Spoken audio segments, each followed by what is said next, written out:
All right, let's try to tackle this question. Here they tell us that both oxygen and sulfur are in the same family. They're in group 6A. But yet, when we look at the Lewis structures for O3, an oxygen with two other oxygens, and SO2, a sulfur with two other oxygens, they're dramatically different. Here we have a double bond and a single bond, and in fact, this is ozone, and there would be a resonance structure for this molecule. But we have a double bond and a single bond in this, and here sulfur dioxide shows two double bonds. We're supposed to try to explain this to the best of our ability using allowable electron configurations and formal charge. So let's go ahead and begin with the ozone, O3. I notice that there's a double bond on one side and a single bond on the other. Why not, just like sulfur, two bonds on each? Why don't we go ahead and take off one of the lone pairs on this oxygen and make it a double bond? Why can't we do that? Why don't we swipe and share? If we were to do that, swipe from the electron rich and share with the electron poor, unfortunately, this would violate the octet rule. Oxygen is only in period 2. It has 2 valent shells. That means it's only allowed to have a maximum of 8 electrons around it. In this structure, it has 2, 4, 6, 8, 10 electrons around it. That means it is not allowed for ozone to do this.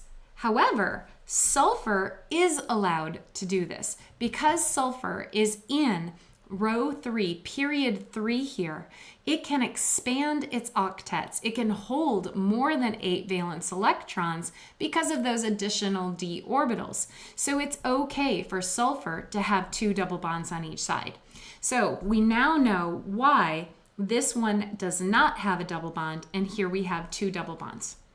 But why doesn't the sulfur here resemble the ozone? Why don't we draw sulfur dioxide as a double bond on one side and a single bond over here with its 3 electrons? Well, again, this is going to come down to formal charge.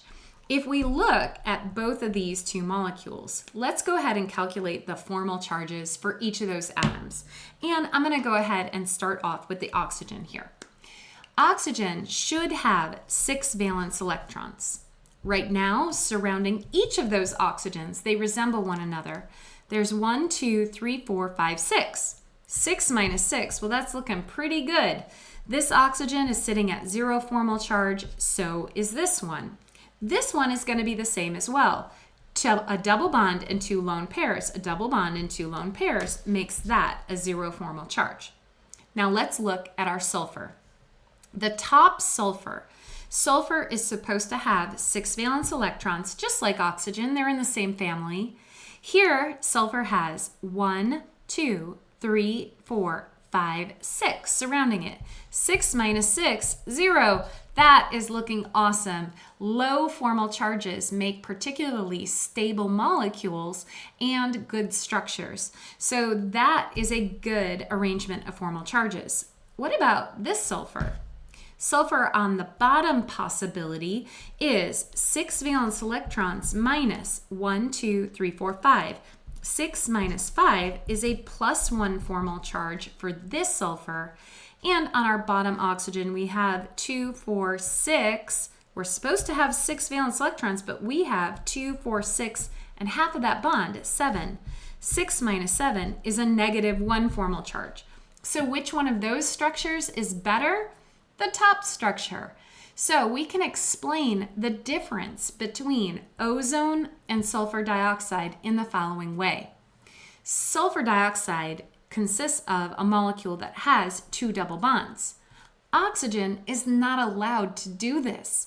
Oxygen cannot have 2 double bonds and still have a lone pair on that center oxygen because it would violate the octet rule.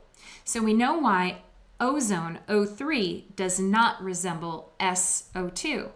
But why doesn't SO2 resemble ozone? Because of formal charge. by putting an extra double bond on either side, either of the bonds between sulfur and oxygen, we can establish zero formal charges, a particularly stable electron arrangement, as opposed to if we had a double bond on one side and a single bond on the other. I hope that helps.